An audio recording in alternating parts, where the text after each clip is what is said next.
तो भाई आज बात करेंगे हम इलेक्ट्रॉन का कक्षीय वेग। एक्चुअली हम बात कर रहे थे बोहर का परमाणु मॉडल। बोहर ने परमाणु के मॉडल को समझाने के लिए 3 परिकल्पनाएं दी थी, उनके बारे में डिस्कस हमने कल कर लिया। बोहर की 3 परिकल्पना थी। प्रथम परिकल्पना थी जब इलेक्ट्रॉन नाभिक के चारों तरफ वृत्ताकार मार्ग में चक्कर लगाता है तो उसको आवश्यक अभिकेंद्रीय बल कौन प्रदान करता है?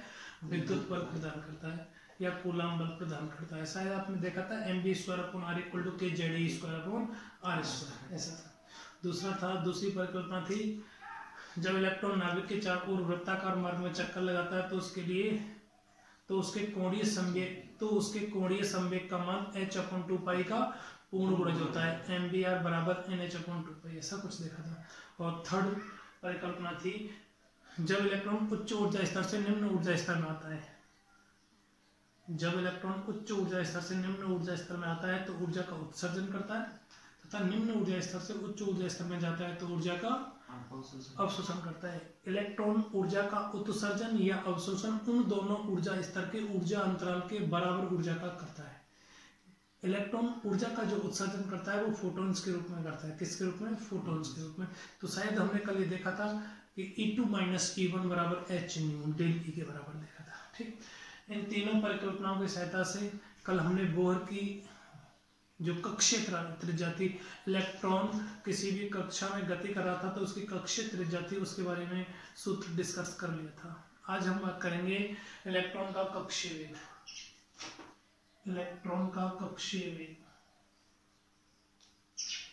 इलेक्ट्रॉन का कक्षीय वेग। ऑर्बिटल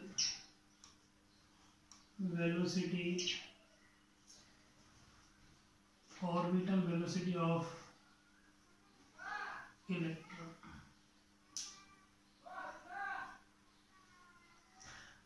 इलेक्ट्रॉन का कक्षीय वेग मतलब इलेक्ट्रॉन परमाणु के अंदर किसी भी कोश में गति कर रहा है तो इलेक्ट्रॉन परमाणु के अंदर जो गति कर रहा है उसका वेग क्या है, उसके बारे में डिस्कस करना है। मैं मान लेता हूं ये आपका नाभिक है, इस नाभिक के चारों ओर इलेक्ट्रॉन गति कर रहा है। जिस किसी कोश में गति कर रहा है वो n वेग कोश में गति कर रहा है, उसकी त्रिज्या rn हो गई, वेग क्या हो गया?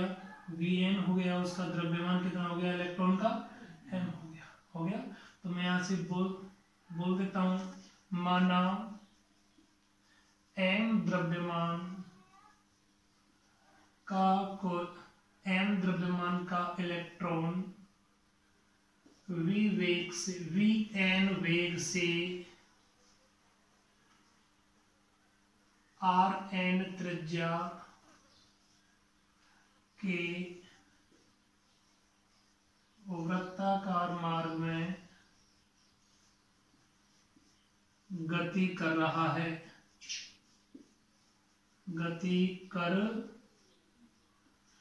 रहा है, तब बोहर की प्रथम परिकल्पना से nवें कोश में इलेक्ट्रॉन जो m द्रव्यमान का इलेक्ट्रॉन है वो rn त्रिज्या के वृत्ताकार मार्ग में vn वेग से गति कर रहा है। तब इसके लिए मैं बोहर की प्रथम परिकल्पना लागू करता हूं और बोहर की प्रथम परिकल्पना क्या होती है आपके पास में? mvn² /rn = kZe²/rn²। यही है ना। इसको मैं नाम दे दूं समीकरण 1। कोई दिक्कत थोड़ी है। चलो, इसी प्रकार बोहर की द्वितीय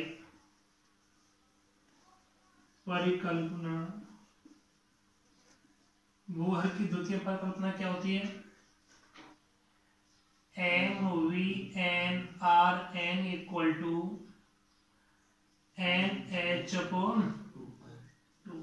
आपने पढ़ा था वृत्ताकार मार्ग में गति करते हुए इलेक्ट्रॉन के कोणीय संवेग का मान h/2π का पूर्ण गुणज होता है, देखा था। चलो इसको नाम दे दूं ऐसा करूं, समीकरण 1 में 2 का भाग दे दूं, समीकरण 1 में 2 का भाग दे दो, समीकरण 2। Equation first is divided by equation second, ठीक है ना। चलो इक्वेशन फर्स्ट क्या है आपकी, mvn स्क्वायर अपॉन rn, ये इसमें इसका भाग देना है, इसका मतलब ये कहाँ आएगा, m into v n into r बराबर के जेड ई square upon r n square into n h upon 2 pi. Actually ये 2 पाई होगा, वो नीचे से कहाँ चला जाएगा ऊपर, ठीक है ना। देखो बेटा आर एन दोनों आर एन स्क्वायर को काट देंगे, आर एन गुणा आर एन स्क्वायर काट दिया। देखो एम से एम कट गया, यहाँ स्क्वायर है, ये वी एन कट गया ना। चलो इधर कुछ कटा है गया, कुछ नहीं। वी एन बराबर आपको मान कितना मिलेगा, के का मान कुछ मैंने बताया था कल, के का मान बताया था 1/4 pi epsilon not 1/4 pi epsilon not, ऐसे बताया था। चलो जेड एज इट इज आ गया, E square as it is आ गया, एन एच 2 पाई नीचे से ऊपर जाएगा, आएगा या नहीं आएगा, कोई समस्या थोड़ी है। चले आगे, चलो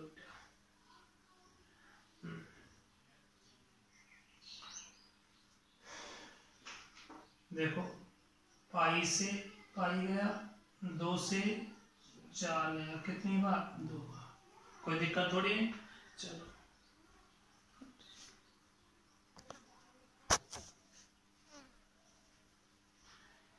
ठीक, आगे हम Vn का मान फाइंड आउट करेंगे, तो क्या मान मिलेगा, देखो इधर लिखता हूं मैं, Vn बराबर 1/2 जेड ई स्क्वायर अपॉन कितना है epsilon naught into m into h. चले आगे, ये मेरे पास इलेक्ट्रॉन का nवें कोष में कक्षीय वेग आ गया। एक्चुअली यहाँ देखो z और n के अलावा ये वाला मान फिक्स है, e का मान फिक्स है, e का मान e इलेक्ट्रॉन का आवेश है, कल बताया था 1.6 इंटू 10⁻⁻19 कूलम। एप्सिलॉन नॉट निर्वात की विद्युतशीलता है, कल इसका मान लिखाया था मैंने 8.85 गुणा 10⁻⁻12 coulomb square upon newton metre square. H Planck नियतांक है 6.62 इंटू 10⁻34 जूल इंटू सेकेंड। इसका मतलब ई का मान फिक्स है, एप्सिलॉन नॉट का मान फिक्स है, एच का मान फिक्स है। इन नियतांकों का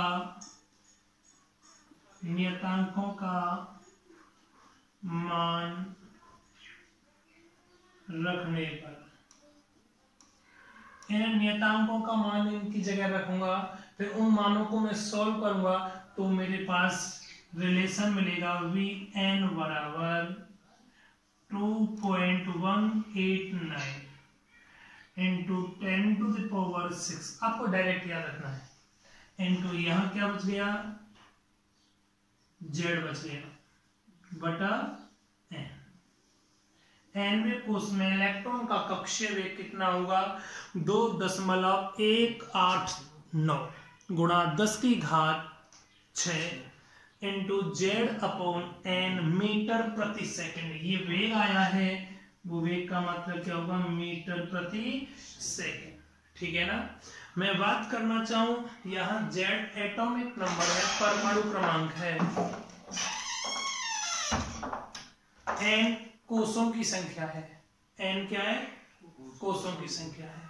चले आगे, चलो मैं यहां बात करना चाहूं हाइड्रोजन परमाणु के लिए, हाइड्रोजन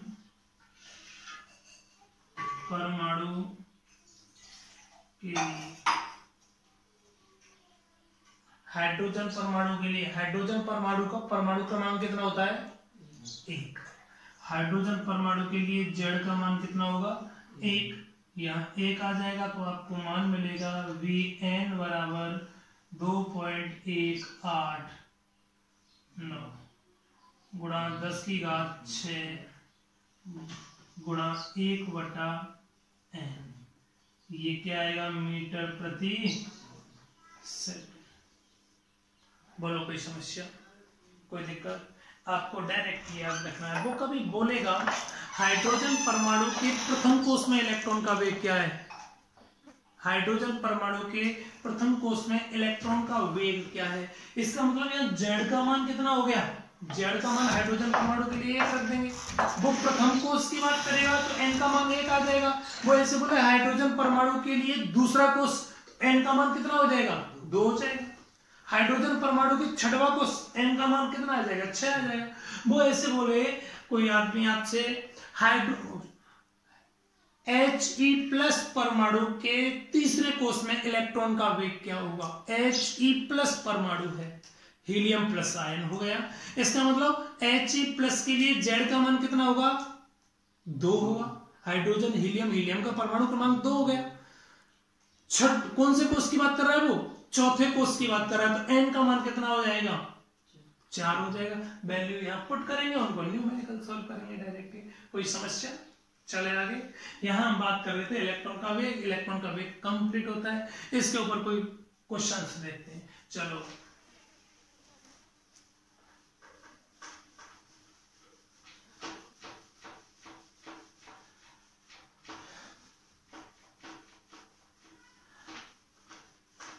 यहां आपको कोई क्वेश्चन दे देता है, हाइड्रोजन परमाणु के प्रथम कोष में इलेक्ट्रॉन का वेग प्रकाश के वेग का कौन सा भाग है? हाइड्रोजन परमाणु के प्रथम कोष में इलेक्ट्रॉन का वेग प्रकाश के वेग का कौन सा भाग है? इट मीन आपको सबसे पहले क्या निकालना पड़ेगा? हाइड्रोजन परमाणु के प्रथम कोष में इलेक्ट्रॉन का वेग निकालना पड़ेगा। चलो देखो सॉल्यूशन क्या होगा उसका। हाइड्रोजन परमाणु के प्रथम कोष में, हाइड्रोजन परमाणु का प्रथम कोष में वेग क्या मिलेगा? V1 बराबर 2.189 इंटू 10⁻6 इंटू क्या आएगा? 1/1। Z है, Z का मान भी 1 आएगा, n का मान भी 1 आएगा, मान ये रहेगा। इसका मतलब V1 का मान कितना आ गया? 2.189 गुणा 10⁻6 मीटर प्रति सेकंड। प्रकाश का वेग कितना होता है? प्रकाश का वेग c हो गया। प्रकाश का वेग होता है 3 गुणा 10⁻6 मीटर प्रति 3 इंटू 10⁸ मीटर पर सेकंड, ये होता है। चलो वो ऐसे बोल रहा है हाइड्रोजन परमाणु के प्रथम कोष में इलेक्ट्रॉन का वेग प्रकाश के वेग का कौन सा भाग है? इसका मतलब इलेक्ट्रॉन का वेग V1 अपॉन प्रकाश का वेग C1, इनका अनुपात पूछ रहा है। V1 का मान कितना है आपका? 2.189 इंटू 10⁻6 बटा 3 इंटू 10⁸। आप इसको सॉल्व करेंगे तो मान आएगा 1/137। इसको सॉल्व करेंगे, इसका इसमें भाग देंगे तो 137 बार भाग जाएगा। 1/137। ठीक। एक्चुअली मैं आगे बात करना चाहूं तो वास्तव में यह अल्फा कहलाता है। V1/c बराबर अल्फा कहलाता है। इसे सूक्ष्म संरचना नियतांक कहते हैं। इसका मान कितना होता है? 1/137। कोई आपसे क्वेश्चन पुट ऑन करता है, सूक्ष्म संरचना नियतांक किसे कहते हैं? क्या करता है? सूक्ष्म संरचना नियतांक किसे कहते हैं? तो आप यहां से बोल देंगे हाइड्रोजन परमाणु के प्रथम कोष में इलेक्ट्रॉन का वेग एवं प्रकाश के वेग का अनुपात क्या कहलाता है? सूक्ष्म संरचना नियतांक कहलाता है। क्या कहलाता है? सूक्ष्म संरचना। किससे व्यक्त करते हैं? अल्फा से व्यक्त करते हैं। मान कितना होता है इसका? 1/137। इट मीन मैंने यहाँ आपको दो न्यूमेरिकल करा दिए। एक तो किसी भी हाइड्रोजन परमाणु के प्रथम कोश में इलेक्ट्रॉन का वेग कितना होगा, इतना होगा। दूसरा सूक्ष्म संरचना नियतांक किसे कहते हैं, सूक्ष्म संरचना नियतांक क्या होगा आपका, V1/c होगा। यही बात होगी। चलो ठीक है भाई, आगे चलें। ठीक, आगे अपन बात करते हैं इलेक्ट्रॉन की कक्षीय ऊर्जा।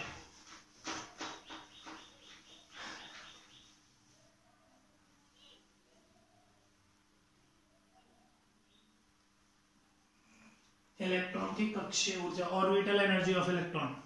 ठीक, इलेक्ट्रॉन की कक्षीय ऊर्जा, ऑर्बिटल एनर्जी ऑफ इलेक्ट्रॉन। मान लो आपके पास कोई इलेक्ट्रॉन है, नाभिक के चारों ओर nवें कोश में चक्कर लगा रहा है। कौन चक्कर, इलेक्ट्रॉन चक्कर लगा रहा है। nवें कोश में चक्कर लगा रहा है तो उसका वेग होगा, वो वेग vn होगा, और त्रिज्या, उस पथ की त्रिज्या कितनी होगी, rn होगी। तो मैं यहां से बोल सकता हूं, माना n द्रव्यमान का इलेक्ट्रॉन vn वेग से rn त्रिज्या के वृत्ताकार मार्ग में गति कर रहा है, तब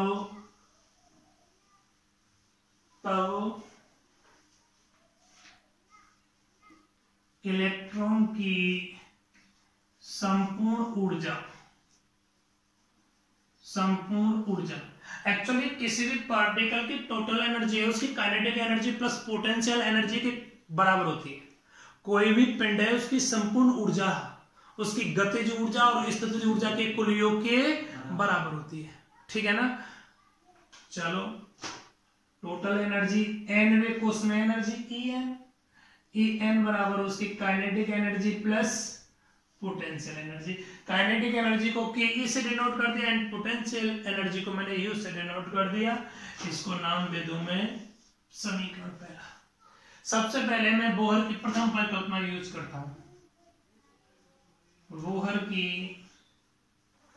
प्रथम परिकल्पना से, बोहर की प्रथम परिकल्पना क्या है आपके पास में, mBn² बराबर kZe²/Rn²। बेटा Rn से Rn कैंसिल आउट। देखो ऐसा करूं मैं 1/2 का दोनों ओर गुणा कर दो, 1/2 का दोनों ओर गुणा करने पर 1/2 का इधर गुणा करूंगा तो 1/2 mBn² बराबर 1/2 kZe²/Rn। पता है ये कुछ बन रहा है, गतिज ऊर्जा ½ mv², 1/2 mv², ½ mv² क्या होती है, गतिज ऊर्जा। इसका मतलब ये काइनेटिक एनर्जी मिल गई। काइनेटिक एनर्जी का मान 1/2 mvn²। रख दूं काइनेटिक एनर्जी, काइनेटिक एनर्जी का मान कितना आ गया आपके पास, 1/2 kZe²/Rn। समीकरण। कोई समस्या? एक्चुअली इलेक्ट्रॉन नाभिक के चारों ओर परमाणु के अंदर nवें कोश में गति कर रहा है। जब गति कर रहा है तो उसकी टोटल ऊर्जा मुझे कैलकुलेट करनी है। उसकी टोटल ऊर्जा है वो गतिज ऊर्जा प्लस स्थितिज ऊर्जा के कुल योग के बराबर है। तो सबसे पहले मुझे गतिज ऊर्जा की आवश्यकता थी, तो बोहर की प्रथम परिकल्पना से मैंने बोहर इसकी इलेक्ट्रॉन की गतिज ऊर्जा निकाल दी। अब मुझे पोटेंशियल एनर्जी चाहिए, स्थितिज ऊर्जा चाहिए। क्या चाहिए? स्थितिज ऊर्जा। तब इलेक्ट्रॉन की स्थितिज ऊर्जा थर्ड चैप्टर में आपको मिलेगा पोटेंशियल एनर्जी। पोटेंशियल एनर्जी होती है वो U होती है, और potential energy U equal to आपको रिलेशन मिलता है कि Q1 Q2/R, या n कोश है तो Rn। प्रॉब्लम आती है ये कहां से आया। मैं थोड़ा इंट्रोडक्शन के लिए बोलना चाहूं कि यहां हम पढ़ रहे हैं विद्युत क्षेत्र, और 11th में आपने पढ़ा था गुरुत्वीय क्षेत्र। गुरुत्वीय क्षेत्र आप पढ़ते थे F बराबर G(m1)(m2) अपॉन r²। यहाँ विद्युत क्षेत्र में F बराबर पढ़ते हैं K Q1Q2 अपॉन r²। वहां आप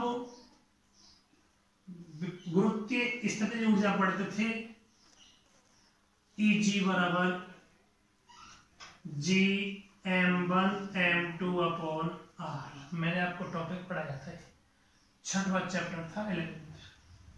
यहां पढ़ेंगे आप E बराबर या पोटेंशियल एनर्जी U बराबर K Q1Q2 अपॉन r। मतलब यहाँ r² था तो यहाँ r आ गया, यहाँ r² था तो यहाँ भी r आ गया, है ना। चलो n, यहाँ n में कोस की बात कर रहे हैं तो यहाँ लिख दिया है मैंने, तो ये चलो भाई देखो यहाँ एक्चुअली बात क्या है आपके पास में, ये नाभिक है, इसके चारों ओर इलेक्ट्रॉन चक्कर लगा रहा है, नाभिक का आवेश Ze हो गया, इलेक्ट्रॉन कितना है E हो गया। तो इधर देखो Q1 का मान कितना है E एंड Q2 का मान कितना है, Q2 का मान कितना है Ze, है ना। कुछ भी ले लो बेटा, इलेक्ट्रॉन का आवेश E आ गया, चलो इलेक्ट्रॉन का नेगेटिव आवेश होता है तो मैंने -E बोल दिया। इलेक्ट्रॉन का आवेश -E आ गया और Q2 है वो नाभिक का आवेश है, इन दोनों के मध्य इनकी पोटेंशियल एनर्जी कैलकुलेट करनी है। चलो भाई ये दोनों मान उठा के मैं यहाँ रखता हूं, क्या मान मिलेगा U बराबर K -E into Ze upon r।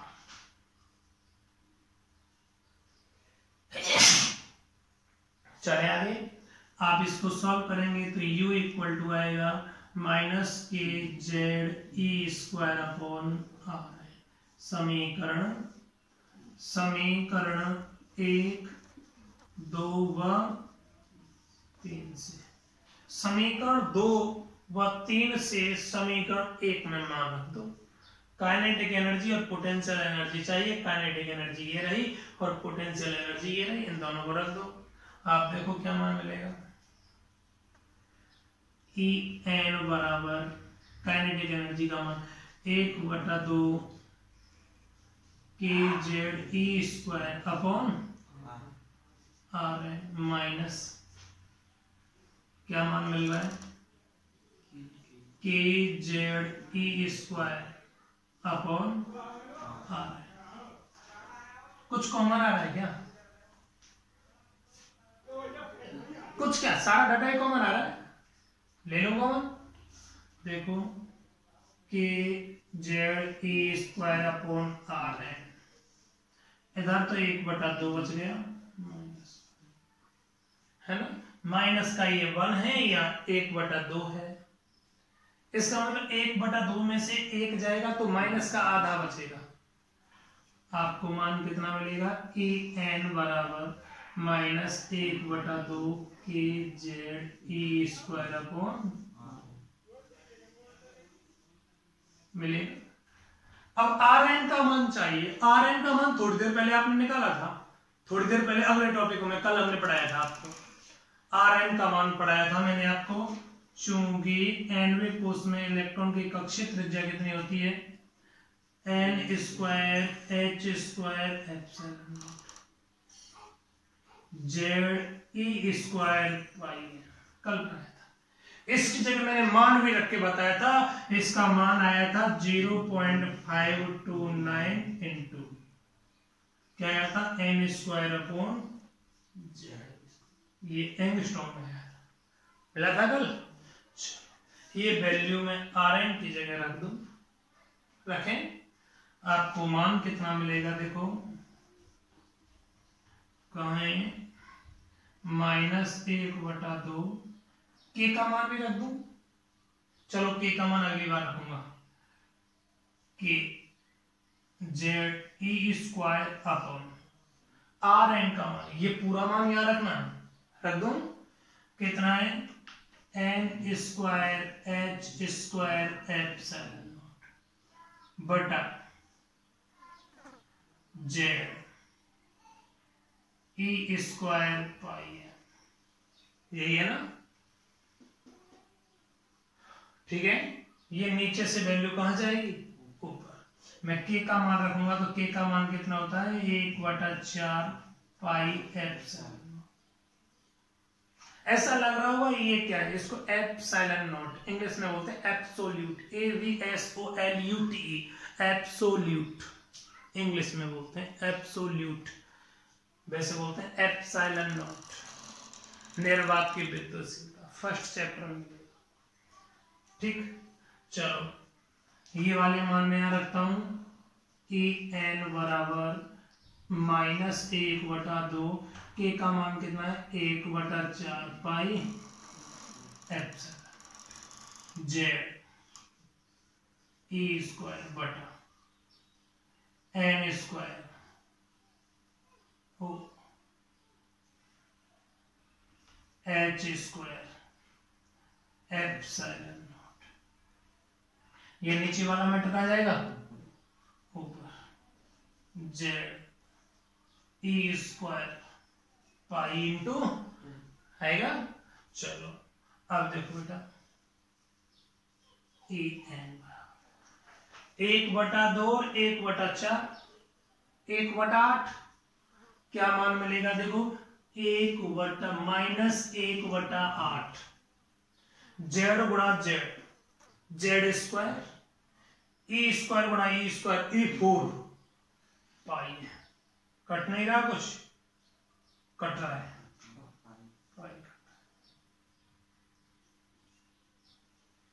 ठीक है।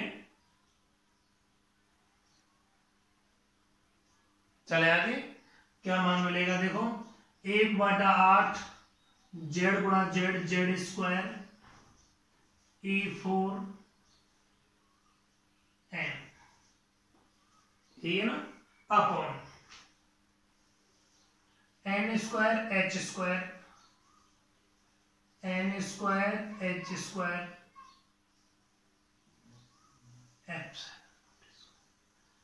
ये आएगा।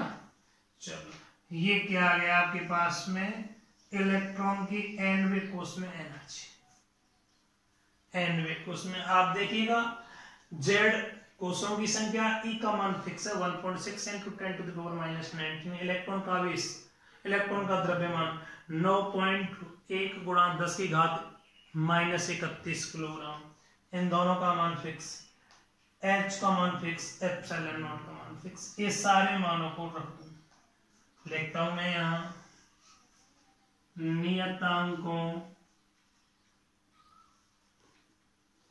का मान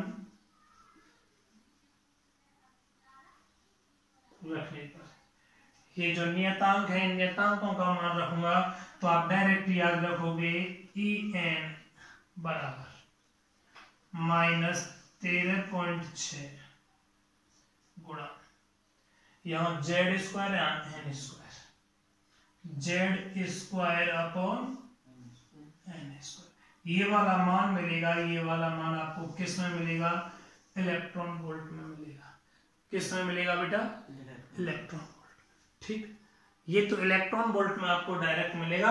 अगर कोई आपसे जूल में मान काउंट करवाए तो आप इलेक्ट्रॉन वोल्ट में निकालना, और एक इलेक्ट्रॉन वोल्ट में निकालने के बाद में उसे जूल में बदल देना।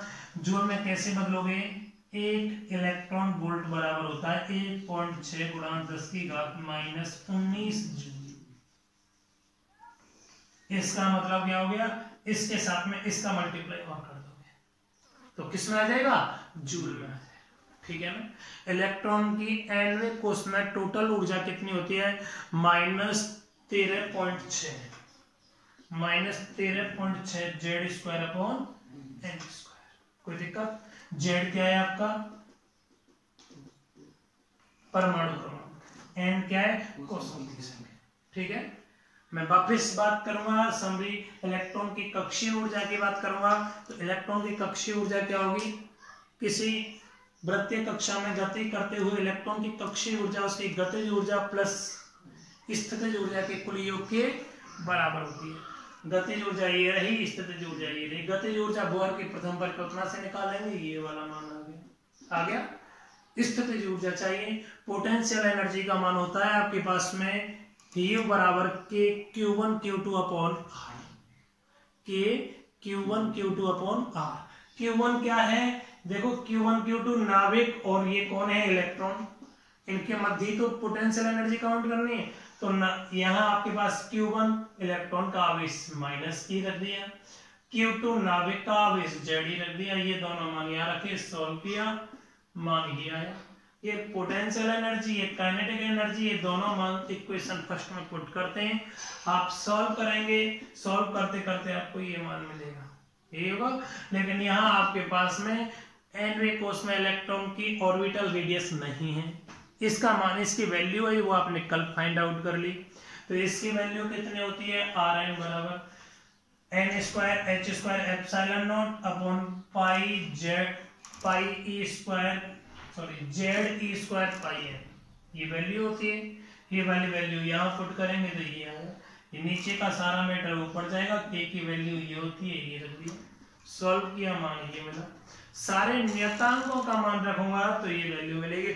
आपको बोर्ड की एग्जाम में भी ऐसे ही लिखना है, नियतांकों के मान रखने पर, ऐसे नहीं है उनके मान रखो, गुणा भाग करो, कौन करेगा इतना, डायरेक्ट वैल्यू याद करो।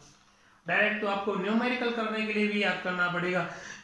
न्यूमेरिकल कैसे आएंगे आपके लिए, न्यूमेरिकल्स होगा जैसे हाइड्रोजन परमाणु के दूसरे कोश में इलेक्ट्रॉन की ऊर्जा कितनी होगी, हाइड्रोजन परमाणु के दूसरे कोश में, इसका मतलब Z का मान कितना हो गया, 1 हो गया, N का मान कितना हो गया, 2 का स्क्वायर हो जाएगा 4, इसमें 4 का भाग लगाऊंगा तो 3.4 आएगा, माइनस 3.4 इलेक्ट्रॉन वोल्ट, इसमें 4 का भाग लगाऊंगा तो माइनस 3.4।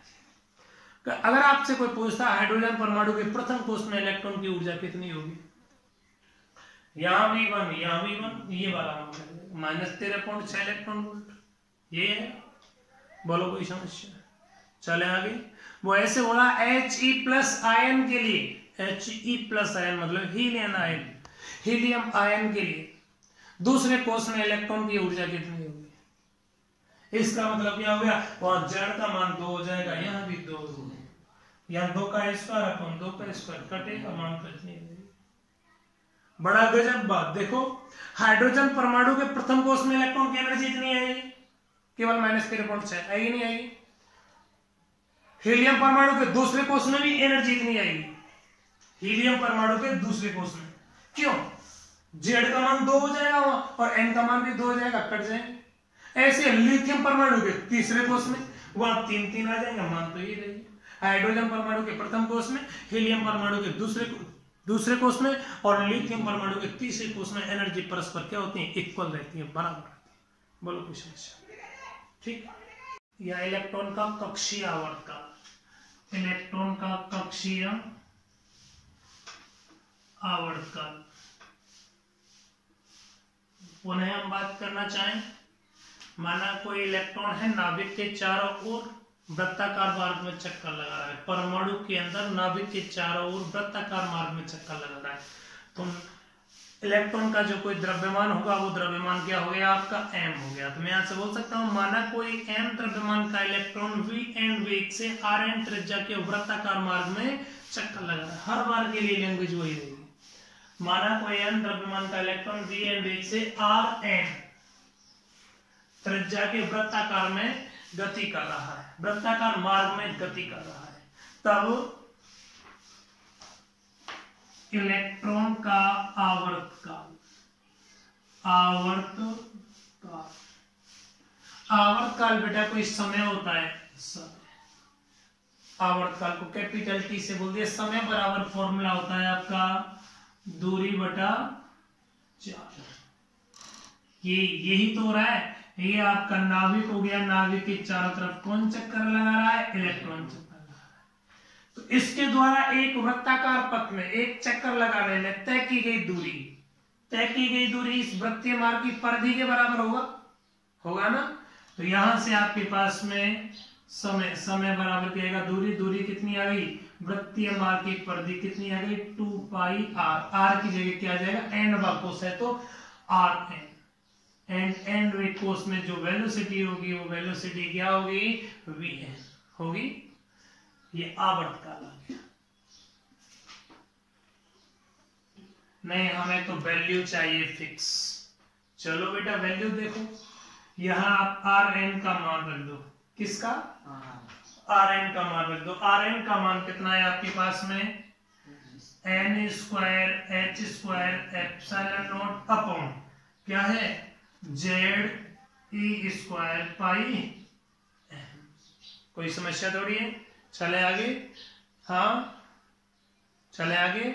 चलो अगला क्या चाहिए आपको? vn वेग का मान चाहिए। nवे कोस में इलेक्ट्रॉन का वेग, nवे कोस में इलेक्ट्रॉन का वेग कितना होगा? 1/2 ze स्क्वायर, 1/2 ze स्क्वायर कितना है? nh epsilon.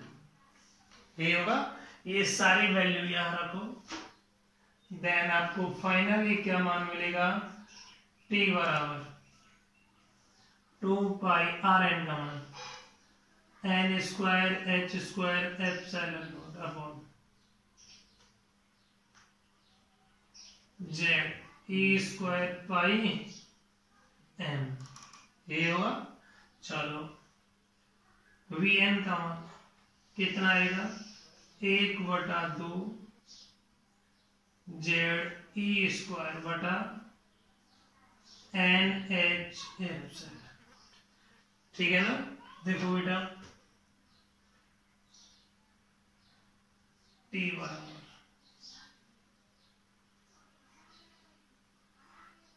2 pi n square h square epsilon बटा z e square pi m into Z ई स्क्वायर। नीचे वाला कहाँ जाएगा? 2nh epsilon.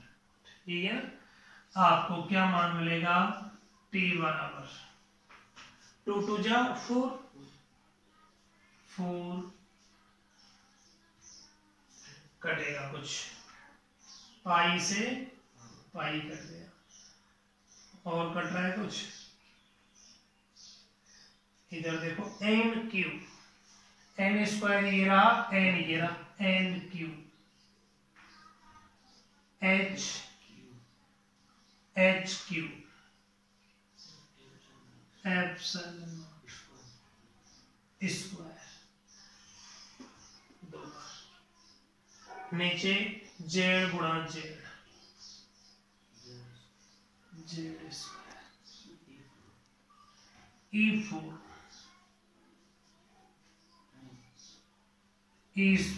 Square E4 into आएगा। ये क्या आ गया? इलेक्ट्रॉन का आवर्तकाल। ठीक। अगर मैं बात करना चाहूं कक्षीय इलेक्ट्रॉन की आवृत्ति, आवृत्ति क्या है? तो आवृत्ति क्या होती है? फ्रीक्वेंसी एफ से डिनोट करते हैं या न्यू से डिनोट करते हैं। न्यू बराबर होता है 1/3। 1 सेकंड में लगाए गए चक्रों की संख्या क्या कहलाती है? आपकी आवृत्ति कहलाती है। क्या कहलाती है? आवृत्ति कहलाती है। आवृत्ति को अपन न्यू से या एफ से डिनोट करते हैं। न्यू बराबर 1/t। ठीक है ना? चलो टी का मान ऊपर से रख दो। एफ बराबर कितना आएगा? 1/4 n³ h³ एप्सिलॉन नॉट। नीचे से कहा जाएगा जेड स्क्वायर E4, मतलब फ्रीक्वेंसी एफ या न्यू का मान कितना आ गया बेटे? जेड स्क्वायर E4 बटा 4n³ h³ एप्सिलॉन। कुछ नहीं है रे, ऊपर वाले का क्या कर दिया है? उल्टा कर दिया। क्या कर दिया है? आवर्तकाल का व्युत्क्रम ही तो आवृत्ति कहलाती है। ठीक है ना? कोई समस्या? ये आपके पास में इलेक्ट्रॉन का कक्षीय आवर्तकाल हो गया, ये इलेक्ट्रॉन की कक्षीय आवृत्ति होगी। ठीक है ना? कोई समस्या? खत्म। बात शेष कल बात करें।